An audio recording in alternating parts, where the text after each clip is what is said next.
Police મહાનિરીક્ષક Shri Chirag Kordia સાહેબ, સરહદી range Bhuj Kutch તથા પશ્ચિમ કચ્છ જિલ્લા પોલીસ અધિક્ષક શ્રી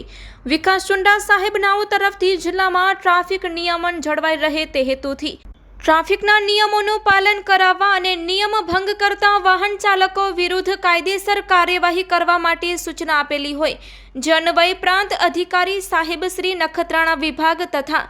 નાયબ પોલીસ અધિક્ષક સાહેબ શ્રી નખત્રાણા વિભાગ નખત્રાણા નાઓ તરફથી પણ જરૂરી સૂચના મળતા પોલીસ ઇન્સ્પેક્ટર એમ મકવાણા નાઓના માર્ગદર્શન હેઠળ આજરોજ નખત્રાણા ટ્રાફિક પોલીસ દ્વારા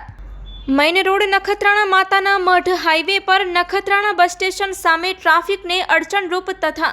એક્સિડન્ટ સર્જે તે રીતે જાહેર રોડ ઉપર પડેલ ટાટા કંપનીની ટ્રક વિરુદ્ધ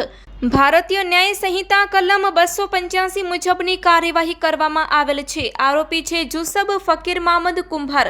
ઉંમર વર્ષ 41, રહેવાસી દેસલપર, ગુંતલી, તાલુકો નખત્રાણા। આ કામગીરીમાં એમ મકવાણા પોલીસ ઇન્સ્પેક્ટર તથા નખત્રાણા ટ્રાફિક પોલીસ દ્વારા કરવામાં આવેલ છે। ખાસ નોંધ છે કે કોઈ પણ વાહન જાહેર માર્ગ કે ટ્રાફિકને અડચણરૂપ રખાશે તો તેની સામે નખત્રાણા પોલીસ દ્વારા કાયદેસરની કાર્યવાહી કરવામાં આવશે।